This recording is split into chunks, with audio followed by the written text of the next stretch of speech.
नमस्कार दोस्तों, आज हम आपको इस वीडियो में रक्षाबंधन मनाने का कारण, पूरे उत्साह के साथ मनाया जाने वाला ये त्यौहार न केवल भाई बहन के प्यार का प्रतीक है, दो घरों को जोड़े रखता है। रक्षाबंधन क्यों मनाया जाता है? हिंदू कैलेंडर के अनुसार रक्षाबंधन माह की पूर्णिमा को रक्षाबंधन या कहीं कि राखी का त्यौहार मनाया जाता है। आओ जानते हैं इस त्यौहार को मनाया जाने संबंधित 10 पौराणिक मान्यताएं। भविष्य पुराण में कहीं पर लिखा है कि सबसे पहले इंद्र की पत्नी शशि ने वृत्रसूर से युद्ध में इंद्र की रक्षा के लिए रक्षा सूत्र बांधा था।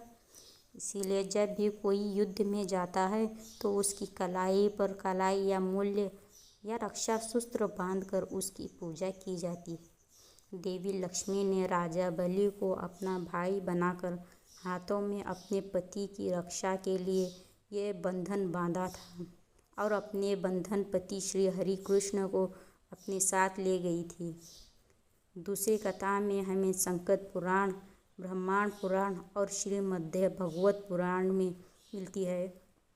कथा के अनुसार भगवान श्री विष्णु ने अदिति के गर्भ से वामन अवतार लिया और ब्रह्मांड के वेश में वापस लौट गए।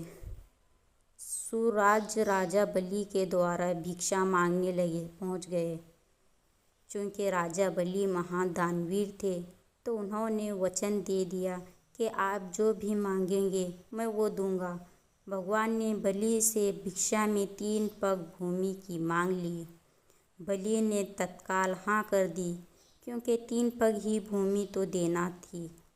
लेकिन तब भगवान वामन ने अपना विशाल रूप प्रकट किया और 2 पग में सारा आकाश, पाताल और धरती मांग ली।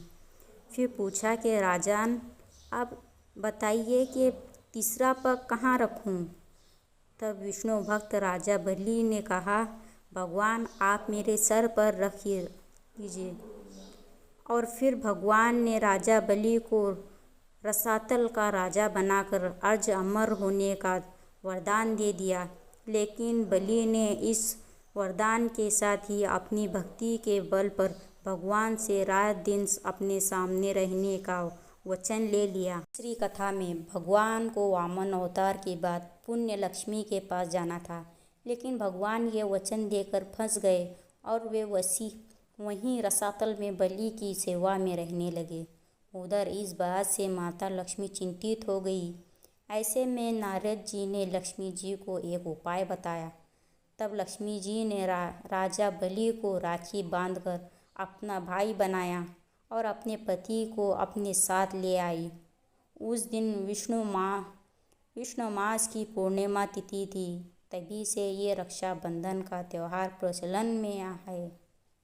चौथे अवतार में माना जाता है कि राजा सूर्य यज्ञ के समय जब श्री कृष्ण ने शिवपाल का वध कर दिया था तो तब उनकी उंगली से खून बहने लगा था। इसके दौरान देखकर द्रौपदी ने तुरंत ही अपनी साड़ी का एक टुकड़ा फाड़कर उनकी उंगली पर बांध दिया था। इस कर्म के बदले श्री कृष्ण ने द्रौपदी को आशीर्वाद देकर कहा था कि एक दिन मैं अवश्य तुम्हारी साड़ी की कीमत अदा करूँगा। इन कर्मों की वजह से श्री कृष्ण ने द्रौपदी की चिरहरण के समय उनकी साड़ी को इस पुण्य के बदले ब्याज सहित इतना बढ़ाकर लौटा दिया और उनकी लाज बच गई।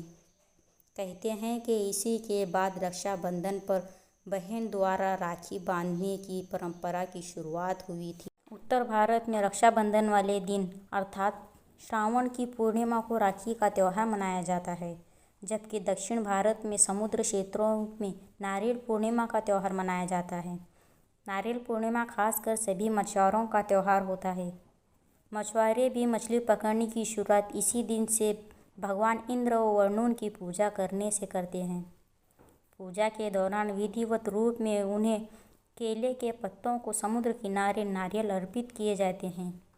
इसीलिए इस राखी पूर्णिमा को वहाँ नारियल पूर्णिमा भी कहते हैं। दक्षिण भारत में यह त्यौहार समाज का हर वर्ग अपने अपने तरीक़ों से मनाता है। इसी दिन जनेऊ धारण करने वाले अपनी जनेऊ बदलते हैं। इस कारण इस त्यौहार को अभितम भी कहा जाता है। श्रावणी या श्रुति तर्पण भी कहते हैं। प्राचीन काल से ही राखी के रूप में मूल्य या कलावा बांधने का प्रचलन रहा है। हाथ के मूल्य में 3 रेखाएं होती हैं जिनको मणिबंध कहते हैं। भाग्य की जीवन रेखाएं का उत्तम स्थल भी मणिबंध ही होता है। 3 रेखाओं में दैहिक, दैविक व भौतिक जैसे त्रिवेद तापों को देने वाले मुक्त करने की शक्ति होती है। इन मणिबंधों का नाम शिव, विष्णु व ब्रह्म है। इसी तरह शक्ति लक्ष्मी और सरस्वती का भी यहाँ साक्षात वास रहता है। जब हम कलावा का मंत्र राखी का हेतु पढ़कर कलाई में बांधते हैं तो ये 3 धागों का सूत्र त्रिवेदों को त्रिशक्तियों को समर्पित हो जाता है। का ऐसा मत है कि मूली या राखी बांधने से त्रिवेद ब्रह्मांड, विष्णु व हमेशा तथा तीनों देवियों लक्ष्मी, पार्वती व सरस्वती की कृपा से प्राप्त होती है। ब्रह्मांड की कृपा से कृति, विष्णु की कृपा से रक्षा तथा शिव की कृपा से दुर्गुणा का नाश होता है। इसी प्रकार लक्ष्मी से धन, दुर्गा से शक्ति एवं सरस्वती की कृपा से बुद्धि प्राप्त होती है। ये मूली किसी देवी या देवता के नाम पर भी बांधी जाती है जिससे संकटों और पवित्रताओं का व्यक्ति की रक्षा की जाती है। ये मंदिरों में मन्नत के लिए भी बांधी जाती है। संकल्प के लिए भी कभी रक्षा सूत्र बांधा जाता है। तो जिस तरह के राजा बलि ने 3 पग भूमि को दान देने के लिए पहले जल छोड़कर संकल्प लिया था कि मैं 3 पग भूमि दान करता हूँ, इसी तरह रक्षाबंधन पर हम बहन को उसकी रक्षा का वचन देते हैं। मूली बांध कर किए गए संकल्प का उल्लंघन करना अनुचित है। संकट में डालने वाले सिद्धों को सकारात्मक की यदि आप राखी या मूल्य बांधी है तो उसकी पवित्र का ध्यान रखना भी जरूरी है। शास्त्रों के अनुसार मूली बांधने से उसके पवित्रता और शक्तिशाली बंधन होने का एहसास होता रहता है और उससे मन की शांति और पवित्रता बनी रहती है।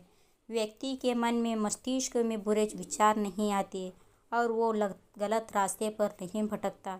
कोई मौक़ों पर इससे व्यक्ति गलत कार्य भी नहीं करने से बच जाता है। महाभारत में भी रक्षाबंधन के पर्व का उल्लेख है। जब युधिष्ठिर ने भगवान कृष्ण से पूछा कि मैं सब संकटों को कैसे पार कर सकता हूँ, तब कृष्ण ने उसे तथा उनके सेना की रक्षा के लिए राखी का त्यौहार मनाने की सलाह दी थी।